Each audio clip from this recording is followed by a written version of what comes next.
पण तसं होत नाही. अनेक जयंत्यामध्ये आपण बघतो, अनेक कार्यक्रमात बघतो. काही इतिहासात सांगायची गरज नाही. आज इतिहास प्रत्येकाचा माहीत झालेला आहे. कारण आता परिवर्तन, शिक्षणाच्या पद्धतीमध्ये परिवर्तन झाला. इतिहास आहे, व्हिडिओ आहे, व्हायरल दररोज होते. पण आपण काय करतो हे चुकाटी आहे की आपण जयंत्या फक्त दिखाव्यासाठी साजरा करतो. हे न वाटा त्याचं जे अनुसरण आहे, जे देतं बाबासाहेबांनी जे काही करून ठेवलं आपल्या साहित्यिक स्वरूपामध्ये, गौतम बुद्धाचं काही साहित्यिक स्वरूपामध्ये करून ठेवलं आहे. माननीय राष्ट्रसंत तुकडोजी महाराजांनी साहित्य स्वरूपामध्ये लिहून ठेवलेलं आहे. संत तुकारामांनी साहित्य स्वरूपामध्ये लिहून ठेवलं. पण होते कसं, तर या ठिकाणी आपण ते न करता त्याच्या अंतर्मनातून, त्या आध्यात्मिक गोष्टीतून जाऊन आपण या ठिकाणी त्याची आदरणीय अंतर्मनातून जयंती करणं हे फार महत्त्वाचं. कारण मी प्रत्येक कार्यक्रमामध्ये हेच बघतो, आमच्या इथं आहेच असंच आहे. कोणी ठिकाणी जा तुम्ही, फक्त कार्यक्रम साजरा झाला, अमका झाला टमका झाला, हे काही महत्वाचं नाही. महत्वाचं आहे त्या माणसापासून जवळ येणाऱ्या ज्या गोष्टी आहेत त्या आपण केल्या. तसेच आमच्या साहेब कबीराने म्हटले, मुआ है मर जाओगे मुए के बाजे बोल, सपन सपने में दिन बया परजू रखू को बोल. हा दुआ आहे. मर जाओ, मुआ है मर जाओगे, जो येणार आहे तो जाणार आहे, जो येणार आहे तो जाणार आहे. मुए के बाजे भो ढोल, त्याच्या नावाने ढोल पिक्चर आपलं जास्त होईल का? होणार नाही. त्याच्या नावानं ढोल पटवल्यानं होणार नाही. सपन सपने में दिन गए, आपलं असंच चाललं. जयंती आली, महावीर जयंती आली, तुकडोजी महाराजांची जयंती आली, छत्रपती महाराजांची जयंती आली, आणि तसंच चाललं. त्याचा ढोल पिटवण्याला आपलं कार्य होणार नाही. कारण परगीव रखू बोल, त्यांनी जे करून ठेवलं त्याच्यावर विचार करून आपल्याला चालायला, हे महत्वाचं आहे. कोणी असो, डॉक्टर बाबासाहेब आंबेडकरांना ज्ञान अवगत करा, नंतर ते प्रसारित करा. असं का करून आलो कार्यक्रम. माझी जयंती बनण्यासाठी डॉक्टर बाबासाहेब नाही म्हटलं की माझी जयंती करा, म्हटलं का? आपण काय करतो, त्याच्या विचाराची जोपासना या ठिकाणी जाणून जागृत करण्यासाठी आपण या ठिकाणी करत आहोत. म्हणून आपण जयंती साजरी करतो. आता आपल्याला तिकडे कार्यक्रमाला जायचं, त्यामुळे आता मी जास्त काही बोलू शकत नाही. तेवढं म्हणून मी माझे 2 शब्द समाप्त करतो.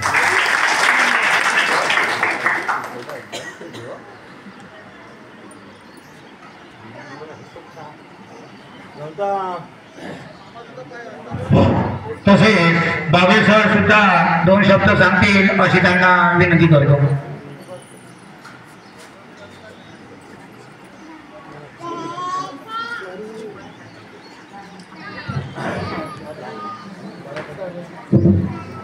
सर्वांना जय भीम.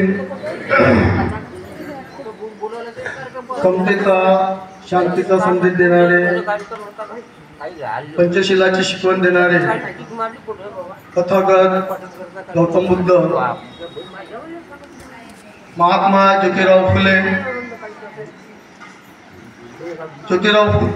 फुलेंच्या सोबत अर्धांगिनीने ज्यांच्या देशाला आणि आपल्याला सर्व इथे बसण्याकरिता अधिकार दिले, त्या सर्व स्त्रियांना या शिक्षणाच्या प्रवाहात आणणाऱ्या क्रांतिज्योती सावित्रीबाई फुले. आज आपण 14 एप्रिल अर्थातच या देशामध्ये नव्हे, या जगामध्ये नव्हे तर पृथ्वीवर अशा या मानवाचा जन्म झाला,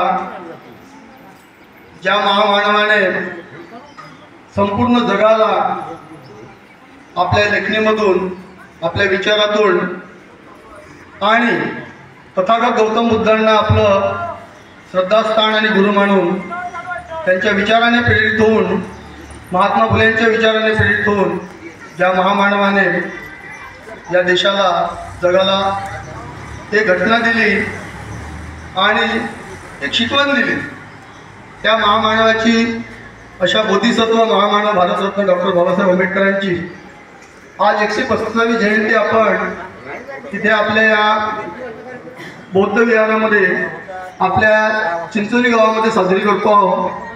हा उत्सव आहे. मी सर्वप्रथम या महामानवाला तथागत गौतम बुद्धांना कोटी कोटी विनम्र अभिवादन करतो.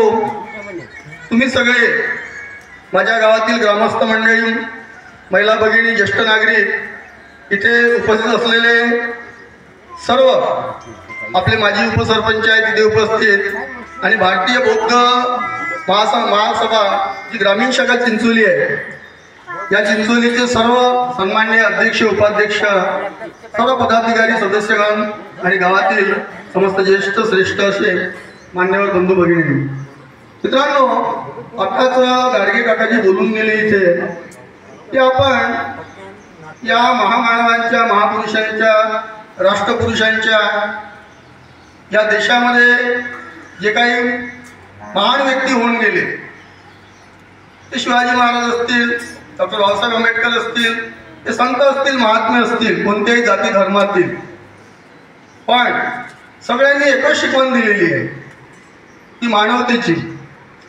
आणि नेमकं आपल्या देशामध्ये तो काळ तुम्ही आठवा.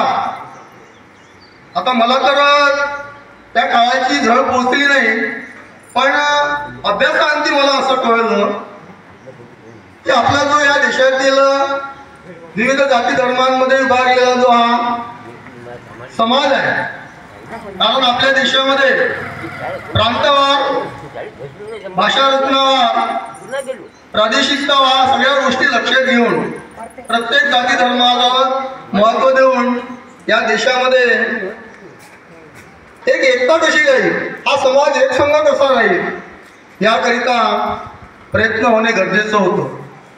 तो काळ जर आठवला तर आपल्याला असं लक्षात येईल की चातुर्वर्णीय पद्धती होती, आणि त्या चातुर्वर्णीय पद्धतीमध्ये हा जो बहुजन समाज आहे, आधी बोलताना सांगेल तुम्हाला, बाबासाहेब केवळ एका जातीचे किंवा एका धर्माचे नव्हते, हे विसरायला नाही पाहिजे आपल्याला.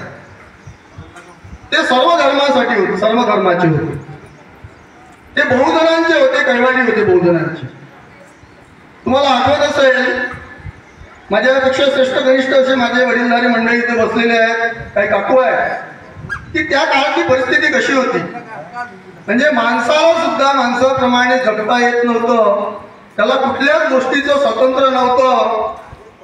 इव्हन बाबासाहेबांना जर डोळ्यापुढे आणलं आपण, तर एक शक्ती निर्माण होते शरीरामध्ये, आपल्या मनामध्ये. ती प्रेरणा आपल्याला आपल्या जीवनामध्ये पुढे जाण्याकरिता अतिशय महत्वाची आहे. मी आज तुमच्या समोर जे उभा आहे, ते केवळ आणि केवळ बाबासाहेबांची प्रेरणा घेऊन, की ज्या महामानवाने एकच गोष्ट त्यांच्याकडे होती, तुमच्याकडे पण ती एकच गोष्ट आहे. कुठली संपत्ती, कुठली धनसंपत्ती आजा बाबापासूनची, पूर्वजापासूनची ती संपत्ती खरी संपत्ती नव्हे, ती संपणार. त्या संपत्तीच्या बळावर जर कोणी म्हणत असेल की मी अधिराज्य करतो आणि मोठा होतो, तो साफ चुकीचा आहे. मित्रांनो, बाबा